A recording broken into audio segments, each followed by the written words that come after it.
Tawagin mo na lang ako sa pangalang Carl. May babahagi lang rin sana akong kwento.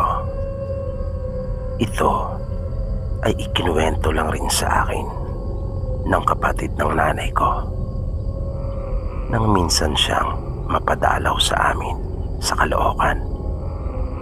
Sabi niya sa akin, minsan na silang nakaranas na magkakapatid ng nakakatakot na pangyayari sa aswang.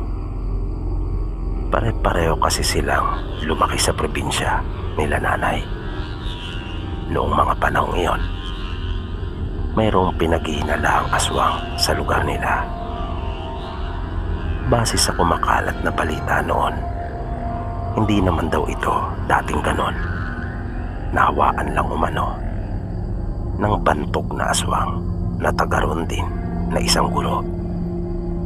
Kaya noong mga panahong iyon ay bali dalawa ang kilalang aswang doon sa kanila. Minsan habang naliligo silang magkakapatid sa isang maliit na talon malapit sa bahay nila, ay napadaan yung matandang babae na pinaghihinalaan nilang aswang na si Manding Bering.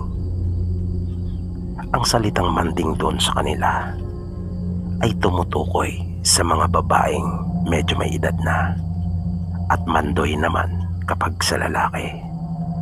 At yun na nga, habang masaya silang naliligong magkakapatid, ay dumaan itong si Manding Bering. Kaya pansamantala silang huminto at naglapit sa isa't isa. Agad naman iyong napansin ng matanda at tinanong sila nito kung bakit sila tumigil sa kanilang masayang paliligo. Sinabihan sila nito na huwag silang matakot dahil hindi naman daw siya kumakain ng bata, at nakangiti pa ito habang sinasabi sa kanila ang mga pangungusap na iyon. Matapos iyon ay nagpatuloy lang naman ito sa paglalakad at iniwan na sila.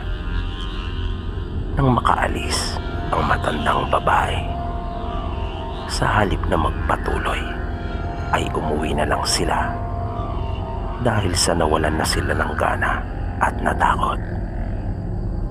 Si Manding Bering ay nag-iisa na lang na namumuhay. Ang bahay nito ay isang maliit na kubo lang na nasa may itaas ng bundok.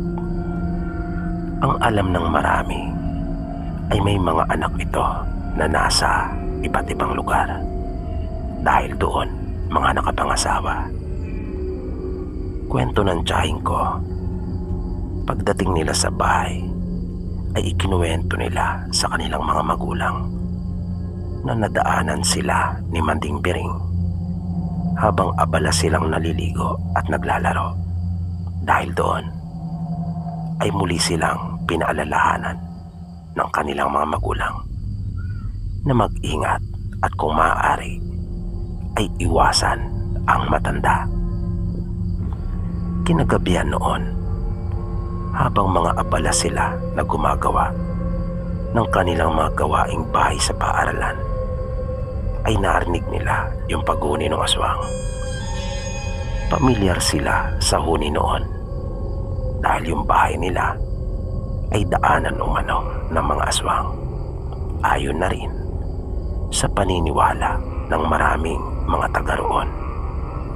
At nung marinig nga nila yung paghuni na iyon, ay natigilan silang sandali sa kanilang mga ginagawa at nagkatinginan. Sabi ng tiyahin ko na si Auntie Trining, ang unang pumasok sa kanilang mga isipan ay binibisita sila ni Manding Bering. Di nagtagal ay narinig nila ang kanilang ama na sumigaw ng ubod lakas at sinabing lumabas na naman daw ito sa kanyang lungga na ang pinapatungkulan ay yung aswang. Makaraan ang ilang sandali ay muli nilang narinig ang kanilang ama na sinabing sa iba na lang daw ito maghanap ng mabibiktima at huwag ang kanyang pamilya. Pero kabaliktaran sa kanilang inaasahan, sa halip na tumigil iyon, ay lalo pang humina ang paghuni nito. Indikasyon na naroon pa rin ito at mas lumapit pa. Dahil ang aswang, kapag malakas ang huni nito, nangangahulugan iyon na nasa malayo. At kapag mahina naman, ay nasa malapit lang ito. Ang kanilang ginagawa ay kabaliktaran sa karaniwang persepsyon ng tao dahil mapanlin lang ang mga ito. Siyempre, kapag wala kang alam tungkol sa mga bagay na ito, ay malalansi ka talaga. Kapag narinig mo ang huni nito na mahina, ay iisipin mo talagang nasa malayo ito. At nang hindi nga umalis ang aswang, ay kinuha na ng kanilang amang itak at binalaan ito. Hinamon niya ito at sinabing kung talagang matapang ay harapin daw siya, sapagkat siya ay lalabas. Sinabi pa niya na kanya itong nakikilala at hindi siya natatakot dito. Hinawat naman daw nila ang kanilang ama, pero ayaw nitong magpapigil. Malaki kasi talaga ang galit ng tatay nila sa mga aswang. Dahil nung bata pa ito, ay meron na itong hindi magandang karanasan. Ang nakatatandang kapatid kasi nito ay namatay at hinihinala nilang aswang ang siyang may kagagawan. Hindi naman nila pinabayaan ang kanilang ama. Kahit pa sinabi nito sa kanila na huwag silang lumabas, ay pinanatili nilang nakabukas ang pinto at naroon sila.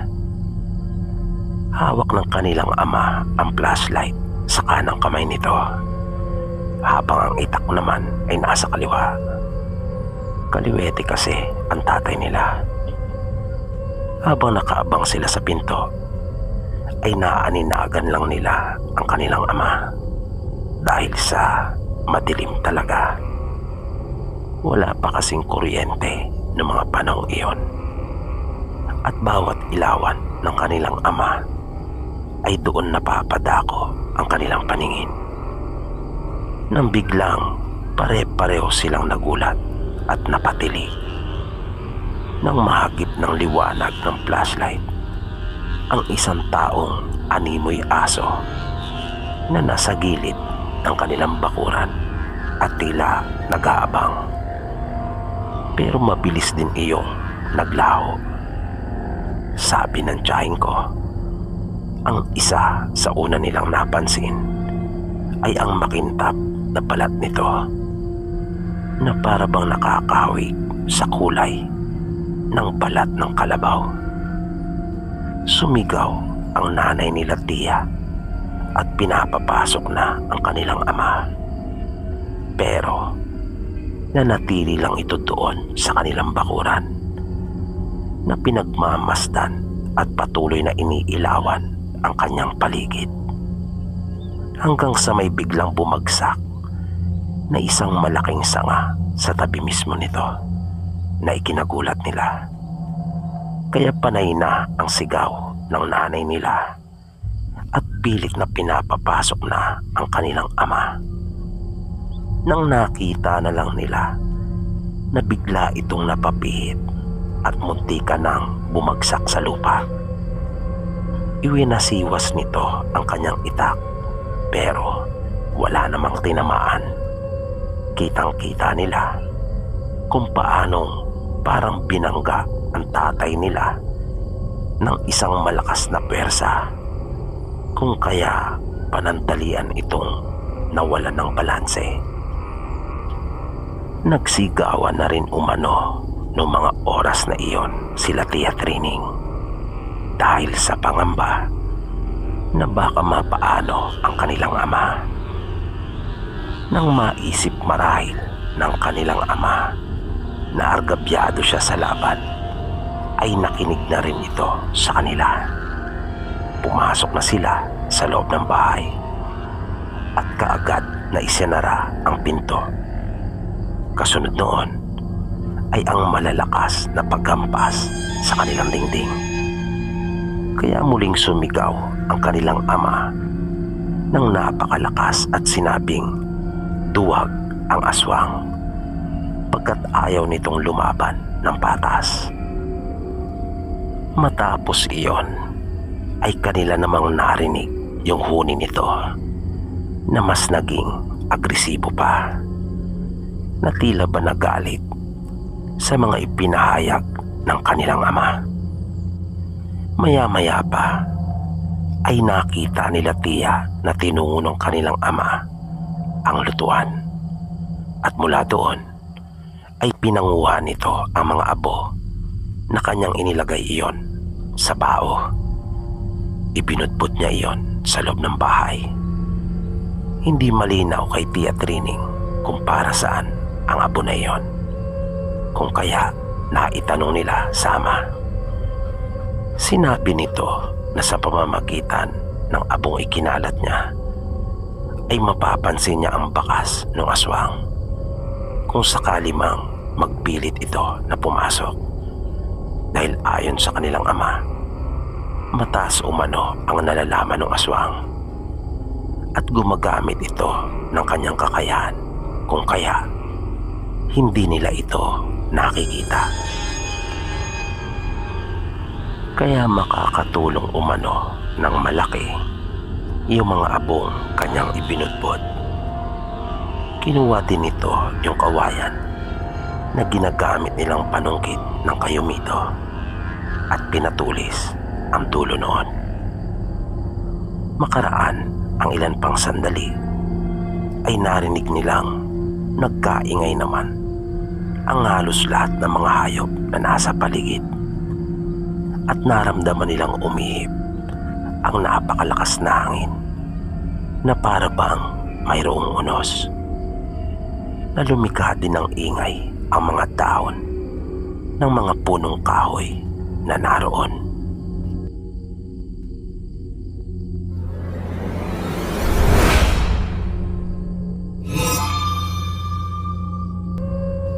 Ayon kay Tia Trining, animo ay mayroon talagang bagyo noong mga oras na iyon, dahil sa lakas ng hangin na kanilang ipinagtaka. At kahit nasa loob sila ng kanilang pamamahay, ay hindi pa rin nila magawang mapanatag, at nakarinig pa sila ng isang malakas na tunog na nagpatahimik sa buong kapaligiran, para iyong isang leon na umuungal. Pero mas nakakakilabot pa ang tunog noon. Matapos iyon ay nawala na yung malalakas na pagagupit ng hangin, at tanging tunog na lamang ng mga kuliglig ang sunod nilang narinig. Biglang nagtanong ang kanilang ina kung ano raw ba ang ginawa nilang magkakapatid nung mapadaan si Manding Piring. Sinabi naman nila na wala. Hindi nga raw sila sumagot nang kausapin sila nito. Tugon nilang magkakapatid. Bigla namang sumagot sa usapan ang kanilang ama at sinabing kaya siguro nagalit dahil sa hindi niyo siya pinansin, kung kaya binisita umano sila. Hindi na sila nakakibupang magkakapatid. Lumipas ang gabing iyon na halos hindi nakatulog si Tia Trining. Hindi kasi maalis sa isipan niya yung tagpo ng matamaan ng liwanag ng flashlight, yung aswang. Naninindig ang kanyang mga balahibo sa tuwing maaalala niya iyon.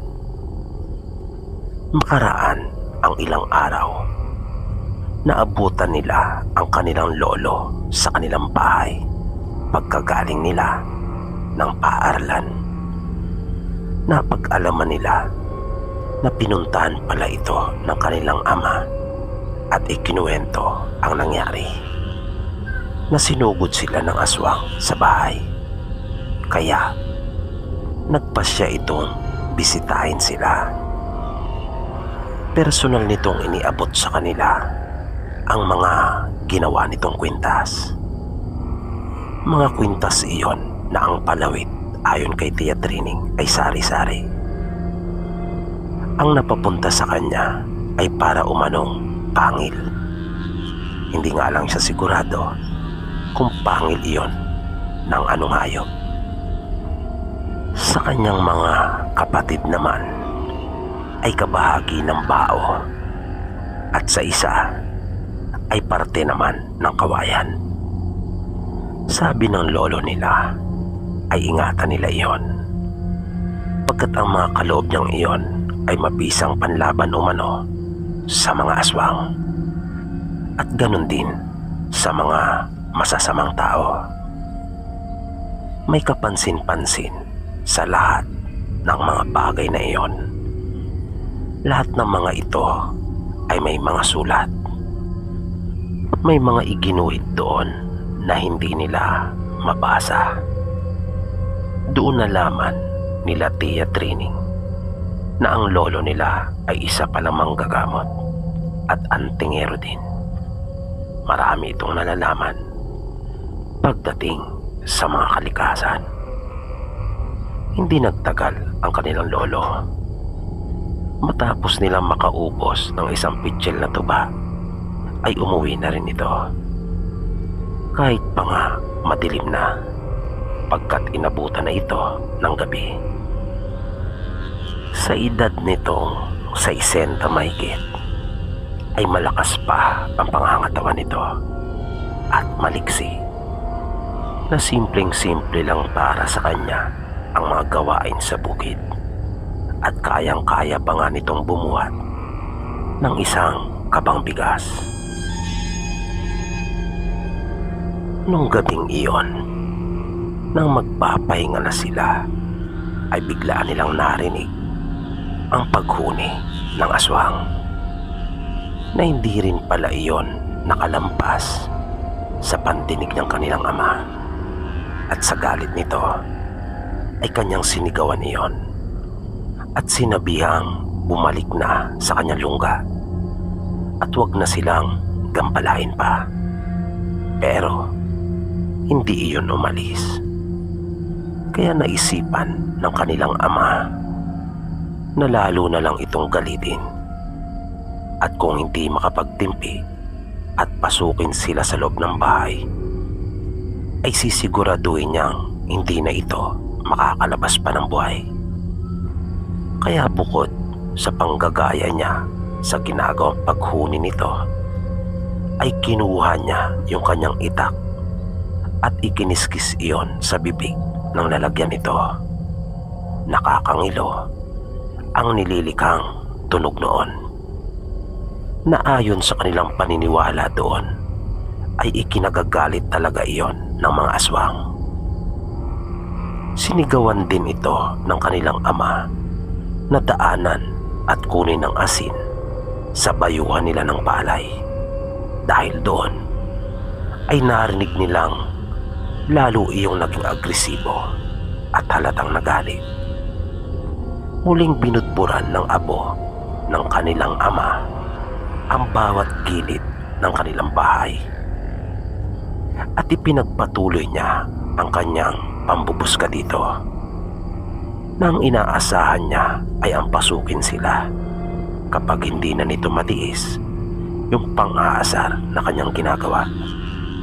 Pero makaraan ang ilang sandali ay narinig nilang nagpalayo na ito. Hanggang sa tuluyan ang nawala. Naibsan naman yung takot na nararamdaman nilang magkakapatid. Kaya bumalik na sila sa kanilang higaan at natulog na. Kinabukasan, pagbukang liwayway, ay nagising si Tia Trining dahil sa matinding sikat ng araw na tumatama sa kanyang mukha. Nasilaw siya na kanya iyong ipinagtaka. Dahil noon lang nangyari iyon na tumagos ang ganong katinding liwanag sa loob ng kanilang silid. Pagmulat niya ng mata ay nagulat siya at agad na kinilabutan dahil nakita niyang may malaking butas ang kanilang bubungan. Naapasigaw si Tia na tinawag ang kanyang mga magulang upang ipakita yung nangyari sa kanilang bubong.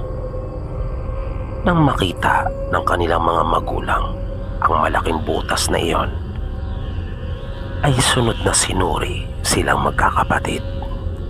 Pinanganga sila at sinilip pa ang kanilang mga tenga. Sabi ng kanyang ama, baka raw kasi nalawayan sila ng aswang, pagkat malakas ang kutob nito na iyon ang siyang may gawa ng butas na iyon sa kanilang bubungan. Awa naman ng Diyos at walang bakas na may nangyaring ganon kanila Tia Trining. Dito na umano na buyos ng galit ang kanilang ama at susugurin na si Manding Biring. Hindi naman nila magawang maawat pa ito dahil kahit sino namang magulang ay gano'n na rin siguro ang gagawin, lalo pa nga at nalalagay na sa matinding panganib ang mga mahal sa buhay.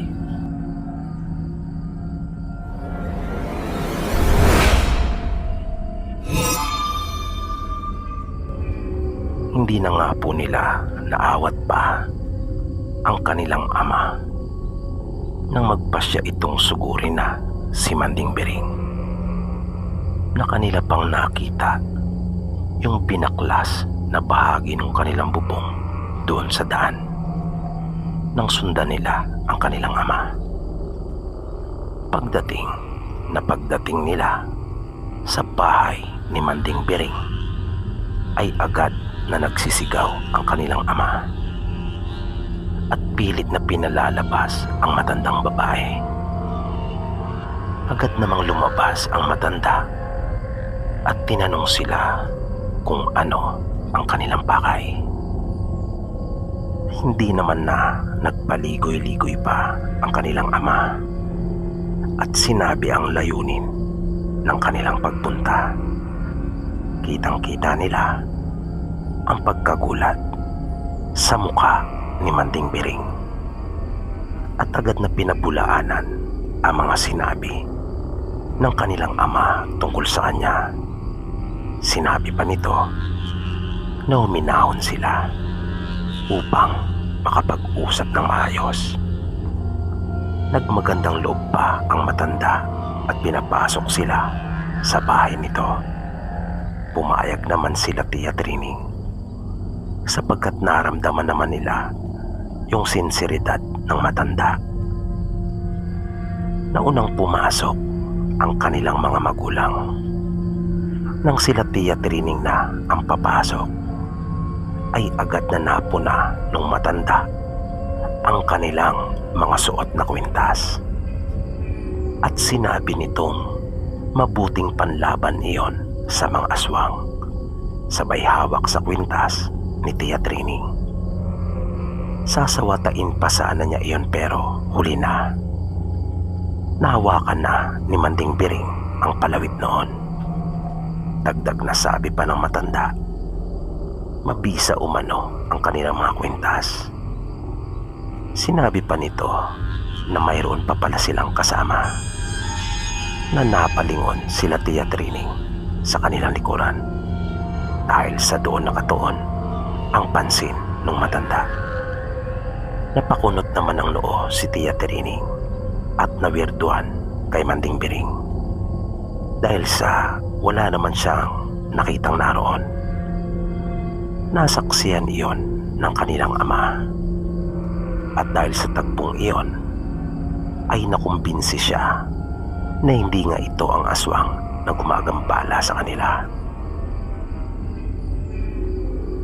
Dahil sa wala man lang naging kakaibang reaksyon sa matanda nang kanyang hawakan ang kanilang mga kwintas. Pero kung hindi si Manding Biring ay sino? Iyan ang unang pumasok sa isipan ng kanilang ama na hindi na napigilang itanong sa matanda. Hindi naman nagpatumpik-tumpik pa ang matanda at sinagot ang kanyang tanong. Sinabi nito na marahil ay yung bantok na aswang sa kanilang lugar ang siyang may gawa noon. Yung guro na tinatawag nilang si Tibor. Sabi pa ng matanda, alam rin niya kung bakit siya ang kanilang pinaghinalaan pagkat natatandaan nga raw niya na nadaanan niya sila Tia Trining sa talon na naliligo at naglalaro. Ipinagtapat nito sa kanila na hindi totoo ang kumakalat na balitang nahawaan siya ni Tibor. Ipinagkalat lang umano mismo ng guro iyon para idamay siya sa mga ginagawa nitong kabulastugan. At doon nalaman nila Tia Trining na si Manding Biring pala ang nagbisto sa guro tungkol sa pagiging aswang nito. At dahil noong mga panahong iyon ay namamasukan siya sa bahay ng mga ito bilang kasambahay, ay inakala ng mga tao na aswang na rin siya, lalo pa nga. At ipinagkalat din ni Tibor na kanya na siyang nahawaan. Dahil sa mga pangyayaring iyon ay umalis na si Manding Biring sa pamamasukan sa kanila. At dahil din doon ay naitanong ng kanilang ama sa matanda kung bakit sila inaaswang ni Tibor. Simple lang ang naging tugon nito. Wala naman daw kasi itong pinipili. Baka naibulong sa kanya ng alaga ang tungkol sa kanilang mga anak saad ng matanda. Kinilabutan naman ang kanilang ina sa narinig at naibulalas na anong alaga. Sabi ni Manding Biring, maraming alaga si Tibor at isa na rito yung pinagkakatiwalaan niyang Sigbin, na siya umanong gumagala at siya nagsasabi kay Tibor nang maaari nitong maging biktima. Sabi ni Manding Biring, tama na magkaroon sila ng mga pangontra tulad ng mga kwintas na kanilang suot. Pero mas mainam umano kung malalaman nila ang kahinaan ni Tibor. Pagpapatuloy niya, may mataas na kaalaman ang aswang na gurong iyon, kung kaya hindi rin ito mababasta-basta dahil si Tibor umano ay nagmula pa sa angkan ng mga sinaunang aswang. Ngunit may kahinaan din ito. Nakiusap ang mga magulang nila Tia Trining na kung maaari ay sabihin sa kanila ang sikreto ni Tibor. Medyo atubili pa ang matanda noong una, pero hindi naman ito naging maramot. Laking pasalamat ng kanilang mga magulang sa ibinahagi nitong nalalaman at humingi na rin sila ng paumanin dahil sa napagkamala nilang ito ang siyang umaaswang sa kanila. Kinagabihan nung araw na iyon ay inihanda nila ang kanilang mga sarili at inabangan ang pagbabalik ng aswang. Pero bigo sila. Naging payapa ang buong magdamag. Ilang gabi pa ang lumipas Pero walang aswang na nagparamdam sa kanila. Nagtaka sila at walang anumang ideya kung bakit hindi na nagbalik ang aswang. Gayong napaka-agresibo na nito at ayaw talaga silang tigilan. Kaya kinutuban sila ng hindi maganda. Sabi ng kanilang ama ay mayroong mali. Ngunit hindi lang nila matukoy kung ano iyon. Hindi maganda ang kutob nila. Nang sumunod na araw, maaga pa, ay nakita nila Tia Trining ang kanilang ama na naghahanda at aalis daw ito. Nang kanila itong tanungin, ay sinabi nitong babalik siya kay Manding Biring para ipagbigay alam dito na hindi pa nagpaparamdam yung aswang sa kanila at nais niyang malaman kung bakit. Baka raw may kasagutan ito. Makaraan ang ilang oras ay nagbalik na ang kanilang ama. Bagsak ang magkabilang balikat nito at bakas ang lungkot sa kanyang mukha. Nang makaharap na nila ito, ay nalaman nilang hindi nito nakausap ang matanda. Ilang minuto na raw siyang tumatawag sa labas ng bahay nito, pero walang sumasagot. Sinabi ng kanilang ina na baka may pinuntahan lamang ito na malayo at baka babalik din sa ilang araw. Baka daw nagbakasyon lang sa mga kaanak. Kinagabihan ay hindi pa rin nagparamdam sa kanila yung aswang. Bagay na naging palaisipan na talaga sa kanila. Lumipas ang maraming araw at gabi. Hindi na talaga muling nagbalik pa yung aswang. Hanggang isang araw ay muling bumisita sa kanila ang lolo Teba nila. Nangamusta ito at may ibinalita na ikinagulat nilang lahat. Ayon sa kanilang lolo, matunog sa kanilang lugar ang ukol sa pagkakaratay sa banig ng bantog na aswang na si Tibor. At ayon umano sa usap-usapan ay may nakain ito na kontra sa kanya. Kumbaga sa karaniwang tao ay nalason ito. May nakain na lason para sa kanyang katawan. Biglang naging malikot ang kanilang isipan habang nakikinig sa mga ipinapahayag ng kanilang lolo. Sabi pa nito, wala na raw lunas ang kalagayan ni Tibor, na kahit ang kanyang mga kaanak ay hindi na kaya pa itong mapagaling, na anumang oras ay maaaring pumanaw na ito. Dahil doon ay naibulalas ni Tia Trining na kaya pala hindi na kami binabagabag palo nung aswang, dahil may matindi na pala itong karamdaman. Na ikinagulat ng lolo nila ang sinabi niyang iyon at napatanong ng bakit si Tibor ba ang umaaswang sa inyo, tanong nito. Sumagot naman sila at sinabing oo, ayon na rin sa pahayag ni Manding Biring na siya nilang pinaghinalaan noong una.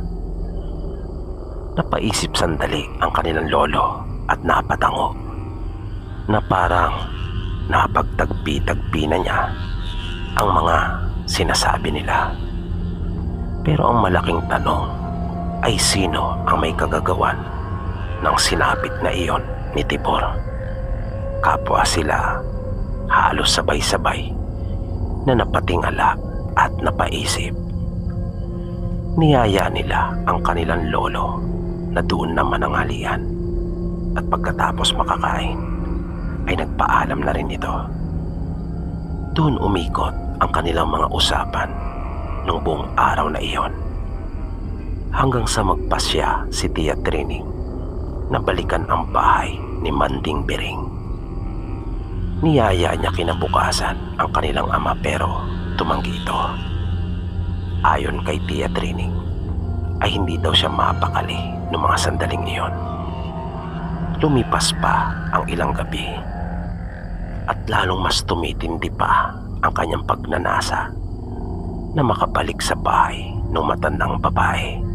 Lalo pa nga at lagi na raw niya itong napapanaginipan. Kaya isang araw ay nagpasya siya. Pupuntahan na niya ang bahay ni Manding Bering. At dahil sa ayaw siyang paunlakan ng kanilang ama, kung kaya inaya niya ang mas nakababatang kapatid at palihim nilang pinuntahan si Manding Bering. Nang sapitin nila ang bahay nito, ay tama nga ang kanilang ama. Wala pa doon ang matanda. Kaya napaisip sila kung saan ito nagpunta at bakit wala pa rin. Tatalikod na sana sila nang biglang maisipan nilang umikot sa kabilang panig ng bahay at silipin niyon. Pag-ikot nila ay napansin nilang nakabukas ng bagya ang pintuan sa likod na malapit sa lutuan nito. Nang lumapit sila ay nakita nilang hindi iyon nakasara. Biglang kumabog ang dibdib ni Tia Trining. Pero mas lalong tumindi ang kanyang pagnanasa na makapasok doon. May kung anong puwersa ang nag-uudyok sa kanya para pumasok sa bahay. Madilim sa loob, pero may mga liwanag naman na tumatagos sa mga butas. Takot na takot ang kanyang kapatid at pinipigilan siya, pero hindi siya nagpaawat. Pag-akyat nila sa hagdan na kawayan papunta sa nagsisilbing pinakakwarto ng matanda, ay nakita nilang nagkalat ang ilang mga kasangkapan doon, tulad ng mga gamit nito sa pagtulog. Ilang mga gamit na sa tansya ni Tia Trining ay nakapatong sa maliit na tukador, pero naabutan nilang nagkalat na sa sahig. At may bahid din ng dugo sa mga dingding at sahig na kawayan. Dahil doon ay nakaramdam sila ng matinding takot. At hinawakan siya sa kamay ng nakababatang kapatid at pilit nang hinihila para lumabas na. Niyayaya na siya nitong umuwi. Pero iginala pa niya ang kanyang paningin at may nakatawag ng pansin sa kanya. Isa iyong sobre na hindi nakasara at mayroong laman iyong papel na may sulat. Kinuha niya iyon at inilabas ang papel na nasa loob. Binasa niya ang nilalaman ng sulat. Maya-maya ay hindi na niya napigilan ng sarili. Naramdaman na lang niyang tumutulo na ang kanyang luha. Kaya tinanong siya ng kapatid kung bakit at kung ano raw ba ang nangyayari sa kanya. Sinabi niya sa kapatid na wala na si Manding Bering, na isang malakas na ha ang naitugon lamang nito sa kanya.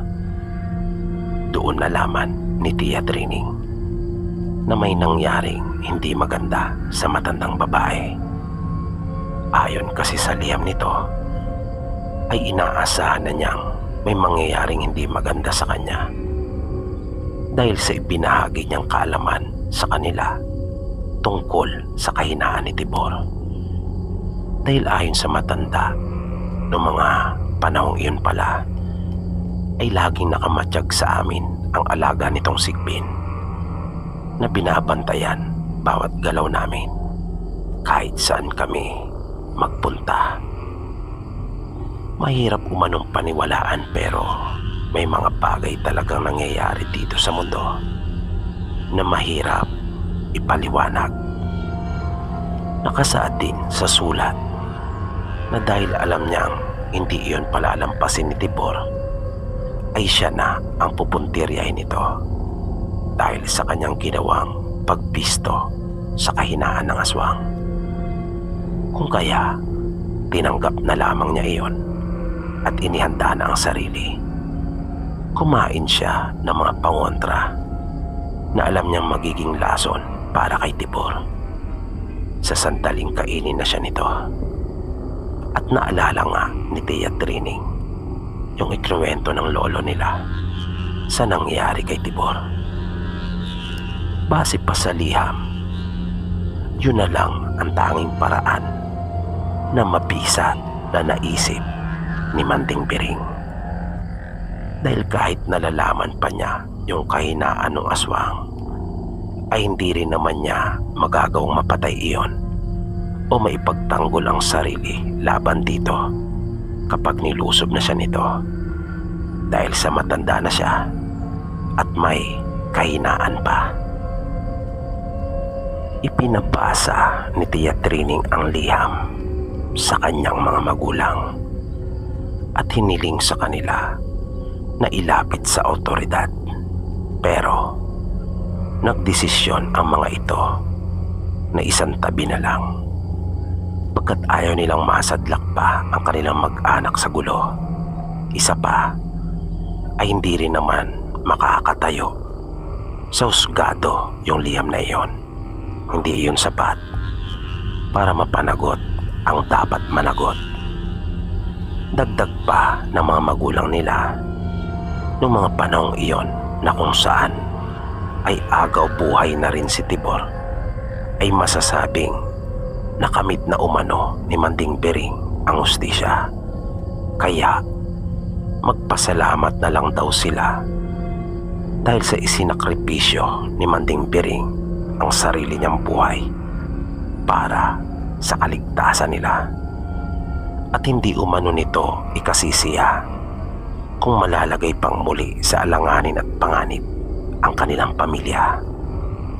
Hanggang dito na lang po, Sir PB, ang kwento kong ito. At sana po ay nagustuhan nyo. Salamat po sa pagiging matyaga ninyo. At dito po nagtatapos ang kwentong itinampok natin para sa araw na ito. Muli, sana po ay inyong nagustuhan at naway patuloy nyo pang subaybayan ang mga susunod pa po nating kwento dito lamang sa